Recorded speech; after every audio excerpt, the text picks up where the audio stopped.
राधे राधे। और जैसा कि आप सभी लोग को पता है कि अधिक मास चल रहा है और अधिक मास में सारे तीज त्योहार मनाए जाते हैं, तो हम अपने लड्डू गोपाल जी को जन्माष्टमी कैसे भूल सकते हैं। तो हमें कृष्ण जन्माष्टमी कब मनानी है और कैसे मनानी है, उसी के वीडियो लेकर आई हूँ। तो देखिए, अधिक मास में पड़ने वाली मासिक कृष्ण जन्माष्टमी का विशेष महत्व होता है, क्योंकि ये 3 साल में एक बार आती है। तो जो कृष्ण जन्माष्टमी है वो 8 जून को मनाई जाएगी, यानी कि जो महीने की अष्टमी तिथि है वो 8 जून को पड़ रही है। तो आप कृष्ण जन्माष्टमी 8 जून को मना सकते हैं। कैसे मनाने, तो वीडियो में आपको बताने वाली हूँ। इस दिन भगवान श्री कृष्ण जी की विधि विधान से हमें पूजा करना होता है और व्रत रखना होता है। जैसे हम भादो कृष्ण पक्ष में जो कृष्ण जन्माष्टमी आती है, तो उसमें हम लड्डू गोपाल जी को जन्म करवाते हैं। हमें इस बार इस महीने में जो जन्माष्टमी मनाएंगे उसमें लड्डू गोपाल जी को जन्म नहीं करवाना होता है। जो साल में एक बार जन्माष्टमी आती है उसी में करवाना होता है। तो कैसे मनाई जाती है, सुबह सवेरे उठकर जिस दिन हमें अष्टमी तिथि प्राप्त हो रही है और घर की साफ सफाई कर लेंगे। तो आप घर के एक मंदिर की सफाई एक दिन पहले भी कर सकते हैं। आप चाहे तो ये अलग से पूजा भी कर सकते हैं, चौकी लगाकर लड्डू गोपाल जी को। आप चाहे तो अपने घर के मंदिर में जैसे विराजमान करते हो वैसे भी आप कर सकते हैं। थोड़ी सी यहाँ पे मैंने डेकोरेशन कर लेंगे। जैसा मैंने आपको दिखा रही हूँ कि मैंने यहाँ पर बैलून लगाकर डेकोरेशन लगा दिए हैं। थोड़ी सी यहाँ पर प्लांट्स होते हैं छोटे छोटे, मैं यहाँ पर रख दी हूँ, उसे मैं सजाकर। आप अधिक करना चाहते हैं तो आप सजावट कर सकते हैं, डेकोरेशन कर सकते हैं। आप चाहे तो व्रत भी रख सकते हैं। व्रत का संकल्प हमें जब हम ठाकुर जी को पूजा सेवा करेंगे तभी हमें लेना होता है।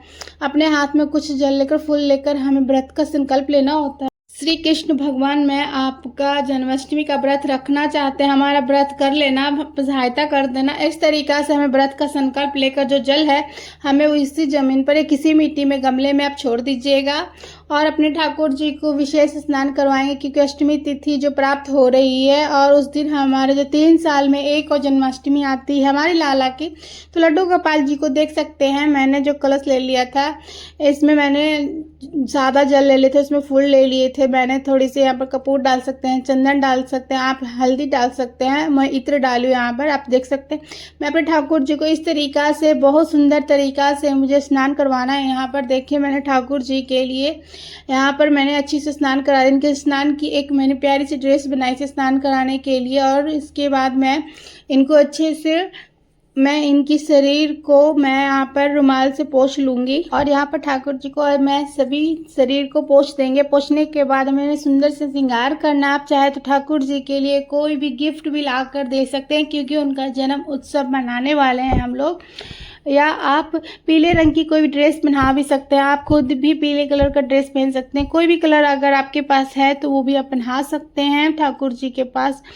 तो आप अपने घर में कोई भी भजन कीर्तन आप छोटा सा कर सकते हैं। इस दिन भगवान श्री विष्णु जी की विधि विधान से पूजा करने से, व्रत करने से उनके सेम कृपा प्राप्त होती है और कृष्ण भक्तों के जीवन में सुख समृद्धि आती रहती है और सभी मनोकामनाएं अति शीघ्र पूरा हो जाता है। भगवान श्री कृष्ण हरि विष्णु जी के 8वें अवतार हैं और श्री कृष्ण भगवान का जन्म अष्टमी तिथि को हुआ था, इसलिए हर महीने की अष्टमी तिथि को श्री कृष्ण जी की जन्माष्टमी का उत्सव में मनाया जाता है।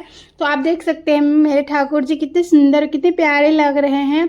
यहाँ पर ये जन्माष्टमी है, मासिक कृष्ण जन्माष्टमी है, तो ऐसा नहीं है कि आप उनके हैवी ड्रेस भी बना सकते हैं। साथ में ये याद रखनी, गर्मी बहुत अधिक है इसलिए हम ठाकुर जी को कॉटन के वस्त्र पहनाएंगे। जैसे आप देख सकते हैं मैंने यहाँ पर बहुत हल्की सी कपड़े से ड्रेस की बनाई थी, वो ठाकुर जी को मैं पहना दी थी, बहुत कंफर्टेबल लग रहा है। और आप इससे फिर बहुत गर्मी है तो आप उतार कर कुछ हल्का ड्रेस भी पहना सकते हैं, नॉर्मल या नाइट ड्रेस भी दोपहर के टाइम पे पहना सकते हैं।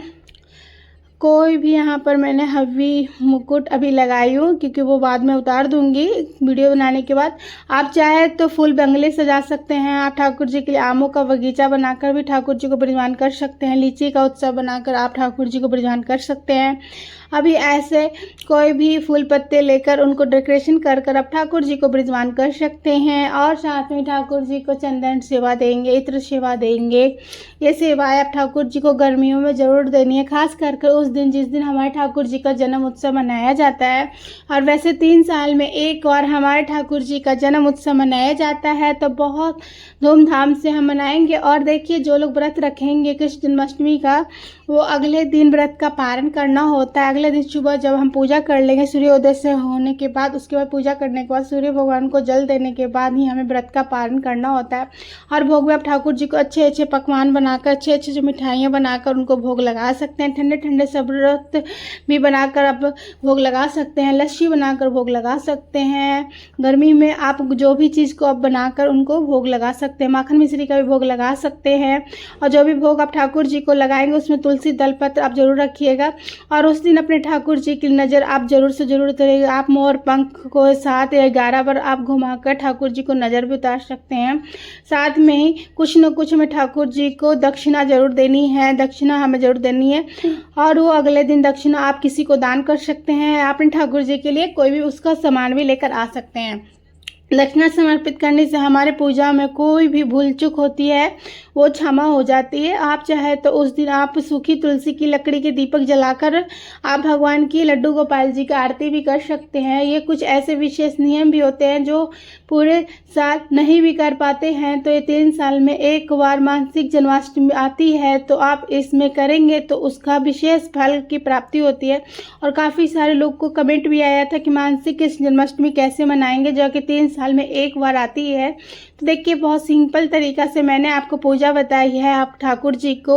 और यहाँ पर देखिए हमें ठाकुर जी को जन्म नहीं करवाना है, वो जन्म हमें साल में एक बार जन्माष्टमी आती है उसी में करवाना होता है।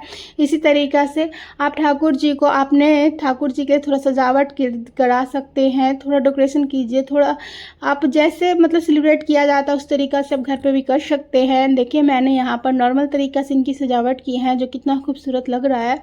इस तरीक़ा से 21 जन्माष्टमी 8 जून को मना सकते भी हैं। ये पूजा सुबह में सुबह के समय करनी और शाम को आप जिस तरीक़ा से आरती करते हैं उस तरीक़ा से आपको शाम को आरती पूजा को ठाकुर जी को पूजा को पूर्ण कर किया जाता है। इस तरीक़े से डेकोरेशन कर कर आप ठाकुर जी की जन्म उत्सव मना सकते हैं। तो वीडियो में दी गई जानकारी आप लोगों को अच्छी लगी है तो हमारे वीडियो को लाइक करिएगा, साथ में कमेंट में राधे राधे और हैप्पी जन्माष्टमी जरूर लिखिएगा और चैनल को सब्सक्राइब करिएगा प्यारी प्यारी वीडियो देखने के लिए। फिर मिलते हैं अगली और किसी वीडियो में, तब तक सभी को राधे राधे, हैप्पी जन्माष्टमी।